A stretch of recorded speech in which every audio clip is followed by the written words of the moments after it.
AP దేవాదాయ శాఖ assistant commissioner శాంతి arrest ఎందుకంటే అనే విషయాలు మనం ఈ వీడియోలో పూర్తిగా తెలుసుకుందాం. ఎందుకంటే ఆవిడ పైన ముందు ఆరోపణలు వచ్చాయి.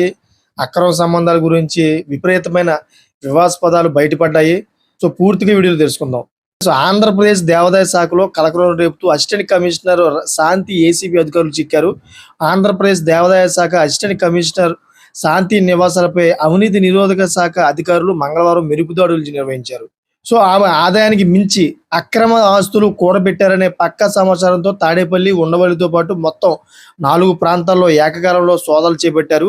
ఈ తనిఖీలో సుమారు 770 గ్రాముల బంగారం, అంతేకాకుండా 3 కిలోల వెండి, ₹1,00,000 నగదుతో పాటు విశాఖపట్నంలోని ఎండాడలో విశాలవంతమైన ఫ్లాట్, కుంచనపల్లిలో G+2 భవనం ఉన్నట్లు అధికారులు గుర్తించారు. దాదాపు 10 గంటల పాటు సాగిన ఈ సోదాల అనంతరం ఆమెను అదుపులోకి తీసుకున్న ఏసీబీ అధికారులు కోర్టులో హాజరుపరిచి రిమాండ్కు తరలించేందుకు సిద్ధమయ్యారన్నమాట.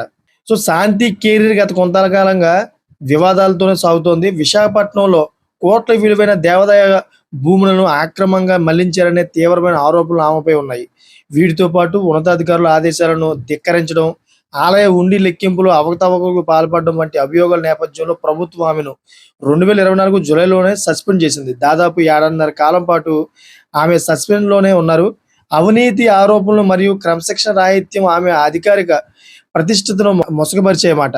సో ప్రభుత్వం విధించిన సెక్షన్లపై శాంతి హైకోర్టును ఆశ్రయించగా ఏడాదికి మించి సస్పెన్షన్ పొడిగించకూడదన్న కోర్టు ఆదేశాలతో ఆమెకు ఊరట లభించింది. ఈ నేపథ్యంలోనే ప్రభుత్వం ఇటీవల ఆమెపై సస్పెన్షన్ ఎత్తివేస్తూ తిరిగి విధుల్లోకి తీసుకోవాలని ఉత్తర్వులు జారీ చేసింది. అయితే ఆమెకు ప్రాధాన్య పోస్టింగ్ ఇవ్వాలని దేవాదాయ శాఖ కార్యదర్శి ఆదేశించిన కొద్ది రోజుల్లోనే ఏసీబీ అధికారులు రంగంలోకి దిగడం విశేషం. విధుల్లో చేరకముందే ఆదాయానికి మించిన ఆస్తుల కేసులో అరెస్ట్ కావడంతో దేవాదాయ శాఖలో ఈ అంశం హాట్ టాపిక్గా మారిందన్నమాట.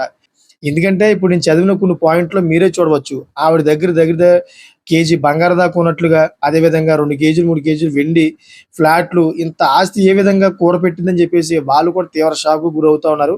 ఈ అవకతవకలను నిజమా అని చెప్పేసి తీవ్రమైన ఆరోపణలు వస్తూ ఉన్నాయి. చూసారు ఫ్రెండ్స్, లేటెస్ట్ ఇన్ఫర్మేషన్ కోసం నా ఛానల్ సబ్స్క్రైబ్ చేసుకోండి. Thank for watching friends.